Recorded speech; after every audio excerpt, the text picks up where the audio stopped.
one of the most important things to address is the idea that wellness and sickness have been misdefined.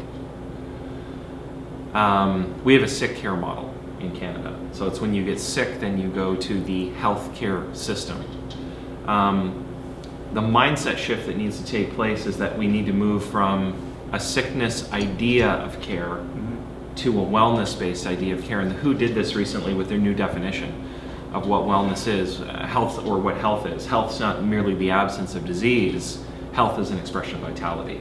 So that's what Wellness Reimagined is about. It's about the idea that, you know, living in this world is advanced citizenship. We have to take ownership for ourselves to increase our own wellness. Other people can surround us with products or services, but ultimately it's up to us to make informed decisions, and that's what this is about. So that we can you can bring questions and I can try to answer some of them with best available evidence, and then see if we can't come to some consensus about what are good ways to live, what optimizes human biology.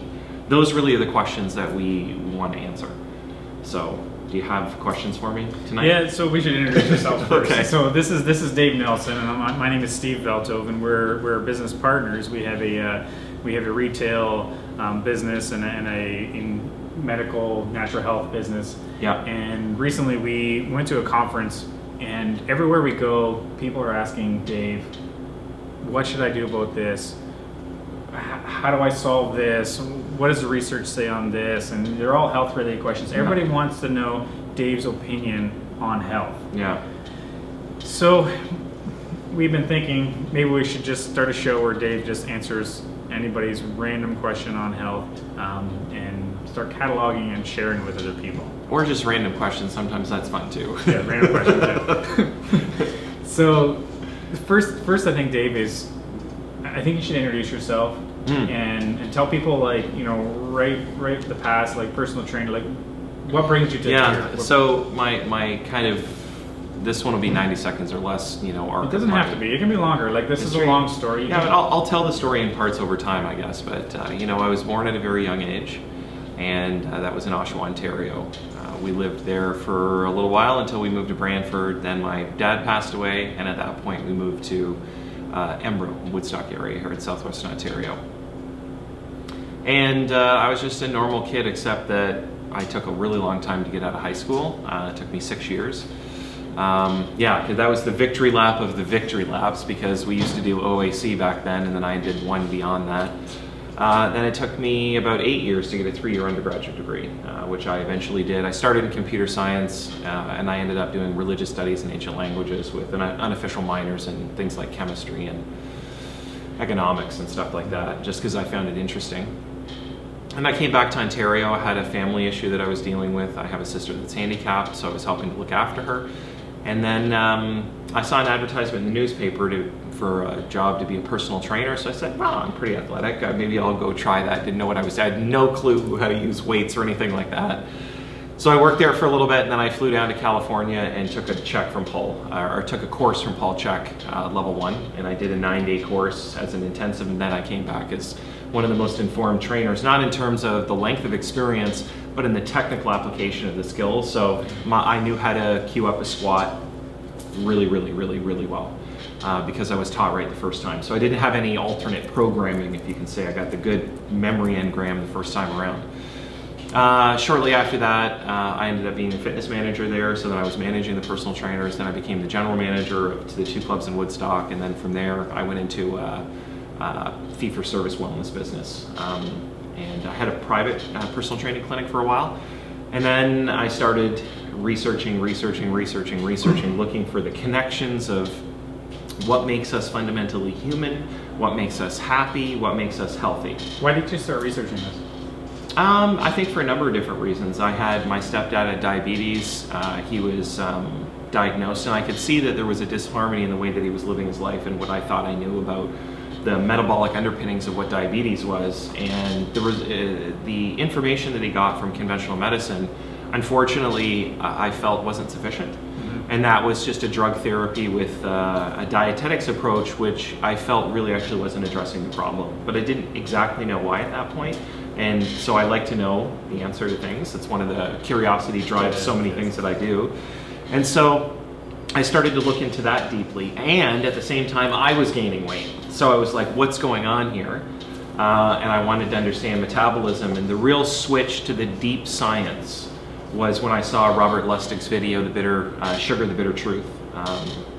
That was the biochemistry that I'd always loved, and that got me going. And then I went to naturopathic medical school starting in 2014, and it's been onwards and upwards from there. So I have 2 published papers in peer-reviewed journals that have been cited multiple times now.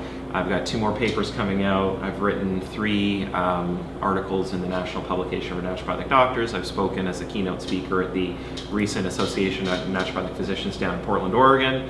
And right now, my area of interest is planetary health as it applies to human health and wellness.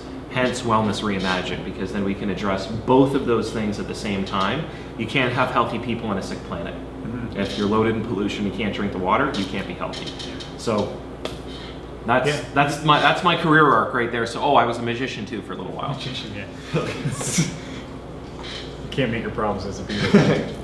Yeah. So one of the things that strikes me, Dave, I've known you for about 6 years, and you have a very addictive personality, and you're addicted to learning. Yeah, I would say that. You have to know the answer or something, and you will keep looking until he knows the answer. But you also have the rare ability to be able to apply research to everyday life, and Dave has the ability to do that in writing and in speaking, and that's a gift that people really always keep coming back to you, because you're able to take research, things that are going to happen in the future, and apply it to what does that mean for me today? Yeah. Right. Yeah. And then I also think you're a teacher. The thing about it is it's connections. Like, I mean, the spider web is a really good example for that. Each piece, it might look independent if you're really focused in on it, but when you see the big picture, you'll notice that if you pull on any part of the web, all the other nodes will move too. Yeah.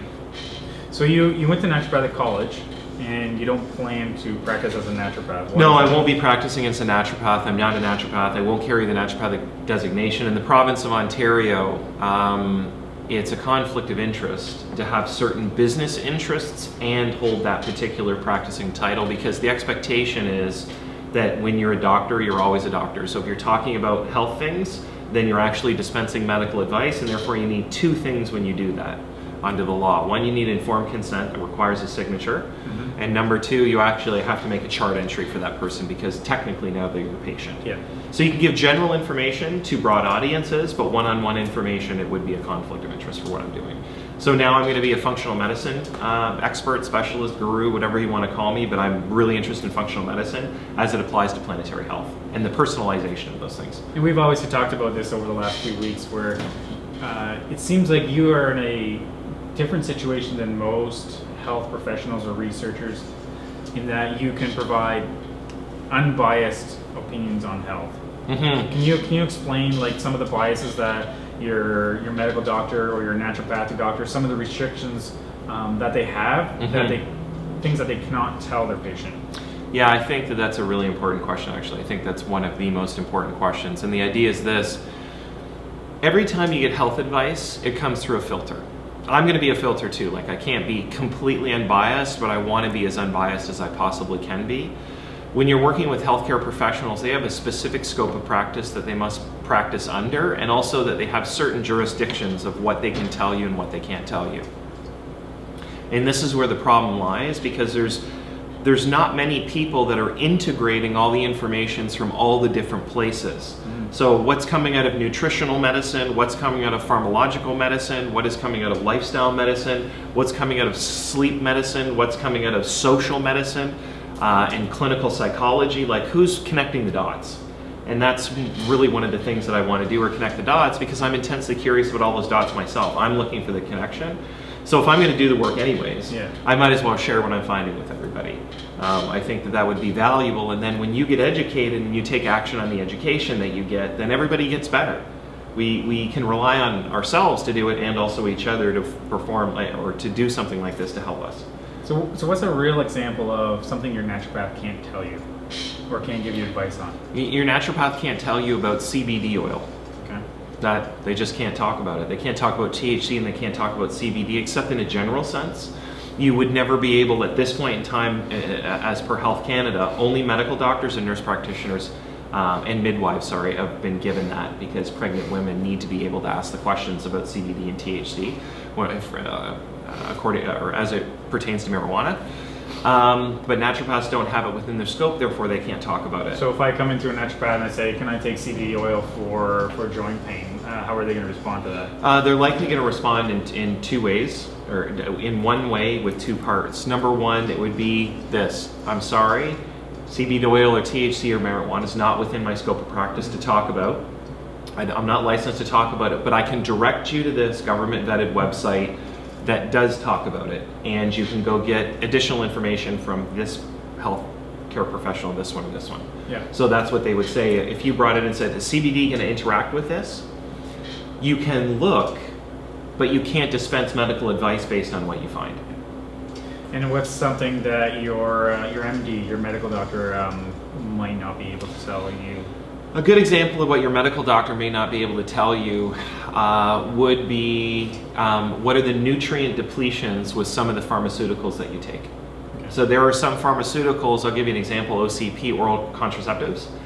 They indiscriminately deplete certain B vitamins. So you actually should supplement either with food that's high in B vitamins, or you want to supplement with a B vitamin. That would be a good example. There are lots of pharmaceutical drugs that do deplete certain types of micronutrients too, like zinc and magnesium. And so that would be something that your medical doctor, it's not that they wouldn't be able to talk to you about it, it's that they're not educated about talking about it. Yes. So I think sometimes we get there's poor optics about medical doctors. They're good people, they really want to help. But in some ways they're handcuffed about what they can talk about, just like naturopathic doctors are. So that's why someone like me is important, so I can say, well, this is what they would want to tell you, and this is what they would want to tell you according to the evidence, because everything that I say is going to be based on the evidence. And if it's my opinion, I'll be very clear it's only my opinion. So you really only like to support anything that's backed by science, legitimate scientific research. That's it. No, I don't want to. Yeah. I mean, we can, if we're going to hit pause on critical thinking skills and go into the world of imagination, then that's fine. I don't mind having those discussions too. Like, what might happen in 10 years? Let's fantasize a little bit about what may happen in healthcare with AI, artificial intelligence, or with immunotherapy, where you're using your own immune system against cancer. Mm-hmm. Like, yeah, let's fantasize about that. And those things actually are taking place now.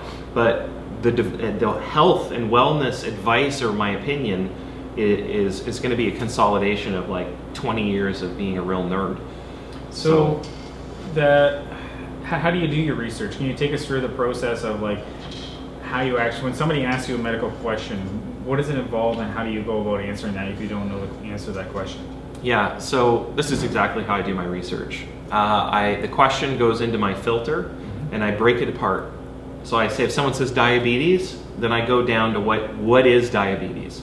It's one of two things. If it's type 2, it's one of two things. It's either elevated levels of blood glucose, decreased levels of insulin, and then I figure out physiologically why is that happening. Not that all these things are known, mind you. I know the pieces that are known. I hope to know the pieces that are known. And then we look at, are there lifestyle medicine interventions, are there pharmacological interventions, and then what are the consequences of those things. So if you were to do a keto diet and diabetes, then you would go to the internet, and I would start looking at recent research trials on PubMed or Google Scholar that would give me a springboard into the world. So you would look at a systematic review and meta-analysis to get a big picture. Then you would drill down to individual articles to find out if some of them had different mechanisms, and then you could figure out where you can intervene as a practitioner. So it's big picture, then you drill down into the basic fundamental physiology and biochemistry, and then you build it on top of that, always using as many primary references as you can. So that way you can make an informed suggestion. That's all I'm doing, are informed suggestions.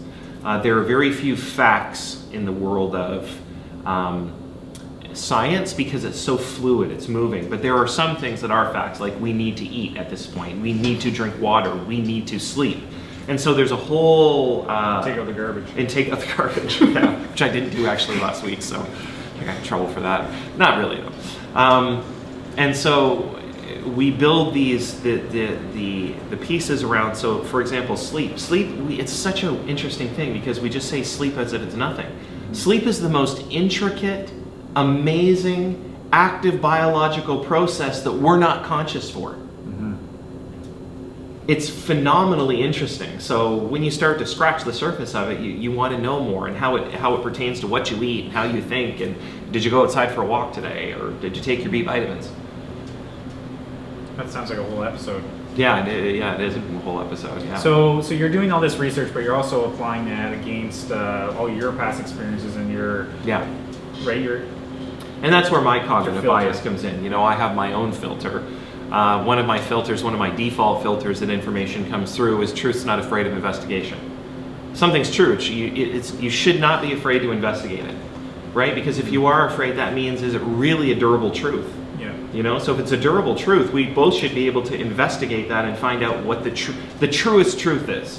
Not that absolute truth is knowable, but the truest truth that we can know. I remember you saying the one time, when somebody comes to you, you always think about how the human body should work in an ideal state. Yeah. And then you work back from that. Yeah, that's right. So if I have a broken arm, in order for you to, suggest what I should do about my broken arm, you have to understand how the arm works in the first place. Yeah, that's right. So that's called optimization. Mm-hmm. So in optimization, the thing is that anybody, wouldn't necessarily use a poor car analogy, but I think maybe a lot of us are familiar with the movie Fast and Furious with the former Paul Walker. What did they do to the cars? They took an average nominal vehicle, except it was a GTR or something like that. They took an average nominal vehicle, Volkswagen Golf. What did they do to it? Made it faster, better corner, whatever, just a better car all around. So what did they do? They took the original thing and they optimized it. So what we do is take the base state of where that particular person is at when they're just their everyday life. And so what we do is we try to optimize what they do. That's the approach. And what that means is that you have to look at each piece to optimize it. And it's a whole bunch of pieces that you put together for the total lived experience of a person.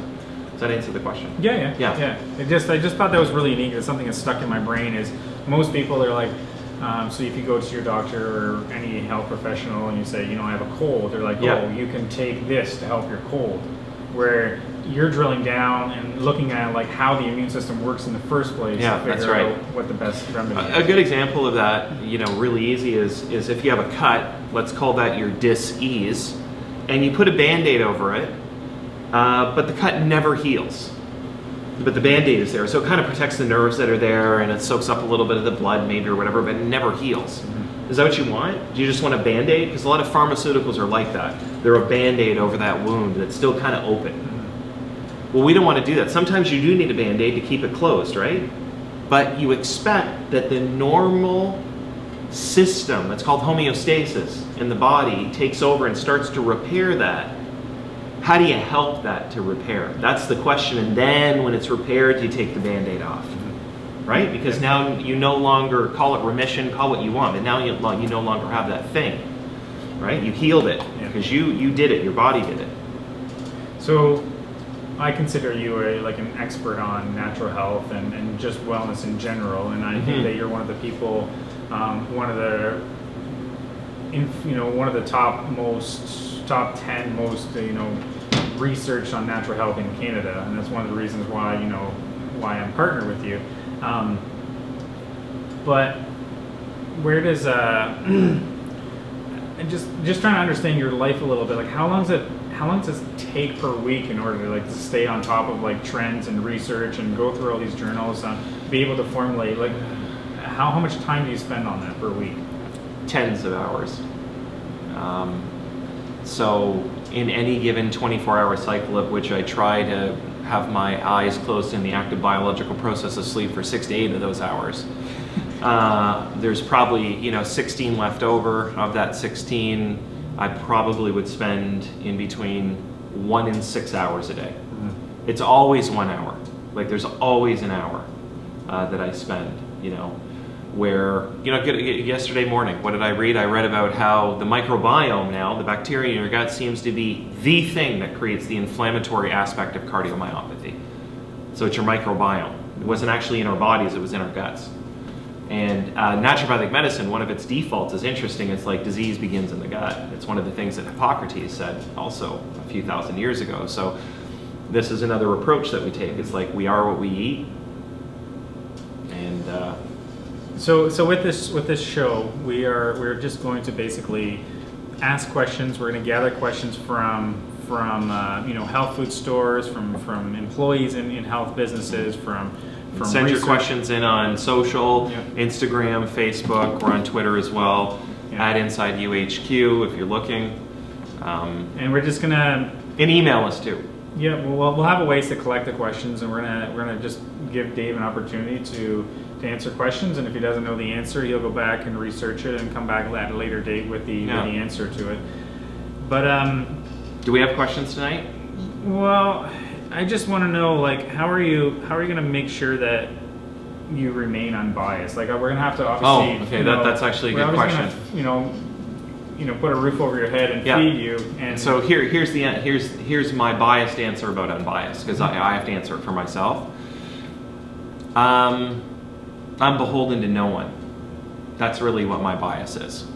I don't give a flippin' nothing what people think, to be honest with you, and that's my protection against bias. My protection against bias is, no one's paying me or not paying me to do this. Mm-hmm. I work as a consultant inside the industry. That's well known.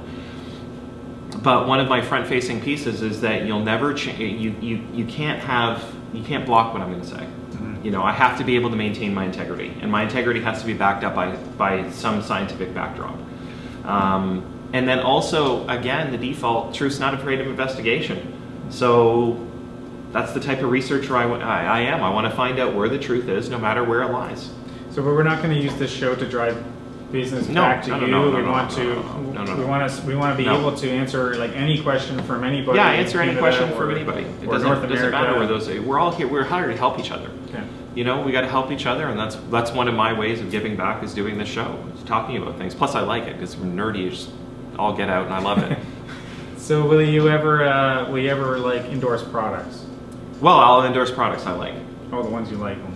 Or the ones you believe in. The ones I like or I believe in that have affected me personally or somebody else that I know personally, mm-hmm. or that I feel as a good backdrop of research. Like, I'd be crazy if I didn't do that, because then if I'm driving a really great electric car that never broke down in 10 years and I keep that to myself and never tell anybody else about it, I'm doing people a disservice, actually, mm-hmm. by not telling them. I tell people about great products. Here, I'm an Apple fanboy. Here it is. Yeah, and that's why I have to have one. Right, so I love Apple products, and that's just the way that it is. Mm-hmm. So I'm going to promote it because I'm not going to promote something else. It's a second-class computer to me. This is what I use.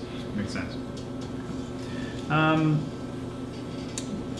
We have a couple of simple questions, like what are 3 to 5 things you put in like an inflammation smoothie? If I was making a smoothie at home, what's your favorite thing to put in a smoothie? Anti-inflammatory smoothie. You have one brightly and darkly colored fruit.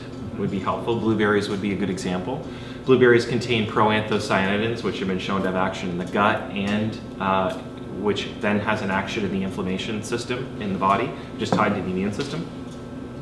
I put curcumin in it, so I would either use a water-soluble curcumin. That would be there's a product called Theracurmin. It dissolves in water, so that would be helpful. The other ones are more fat-soluble, right? So you would use those ones for another reason. So I'd probably put a little Theracurmin in it, or Botanic has a product that has turmeric in it, as well as some black pepper and stuff, so I'd probably put a little bit of that in there. You can take a teaspoon and put it into a smoothie. Whey protein, actually, for those that can tolerate dairy, whey protein does contain some immune peptides that are seen as anti-inflammatory as well, and actually support the immune system. And then leafy greens. Leafy greens have an incredibly robust, I can't say it enough, an incredibly robust profile of things like chlorophyll that's in there, plus all the other phytonutrients that make it green. And then it also has a special sugar. Leafy greens have a special sugar that contains sulfur that feeds your gut bacteria. So it's a prebiotic. So leaves have a whole prebiotic that is outside of just the fiber part. So it's a sulfonated sugar, and then a little bit of fiber, because inflammation is tied to the health of the gut. And if your gut is inflamed, your body is inflamed. So the fiber feeds the good bacteria to reduce inflammation. That's why you put it in there. Fiber is not just a bulking agent. It's food for who you host inside of you. So that's probably what I do. And then maybe a banana and apple, something like that, just to bring the flavor profile up. But they would be key and core ingredients for me. Question about sleep. Let's talk about the cell phones and like blue light. How long before you go to sleep should you stop using your cell phone? So how long before you go to sleep should you stop using your cell phone? Studies have shown that when you have a blue light activation, and really it could be that long, that's it, so just a flash, it will delay melatonin secretion, which is this, it tells your body it's time for bed. It means the sun went down. Melatonin means the sun went down. That's what it tells the body, the sun went down. But when you look at blue light, the sun's still up actually, technically, right? Because you're looking at the blue light. So when it goes into your eyes, it hits this thing called the suprachiasmatic nucleus. The blue light then says no to melatonin because the pineal gland is right there, and it's like, no melatonin. And then your body's like, oh, it's still daylight, I'm still awake. So that can be from 15 to 90 minutes, depending on the length and intensity of the exposure. So you could be looking at your phone for 5 minutes. It could delay a really good burst of melatonin by 90 minutes. Now, if you get up every day at the same time, say at 6 o'clock, you just short slept 5.5 hours instead of the 7.5 you wanted, because you delayed melatonin and you took that half an hour to play with your phone before you went to bed. I had someone tell me once that blue light is also bad for you in the morning. So why can you not just use your iPhone to wake you up in the morning rather than go for a coffee? You know, a lot of people do use their phone to wake up in the morning. And the jury, frankly, is still out on that, on whether or not there's any harm from using your phone in the AM.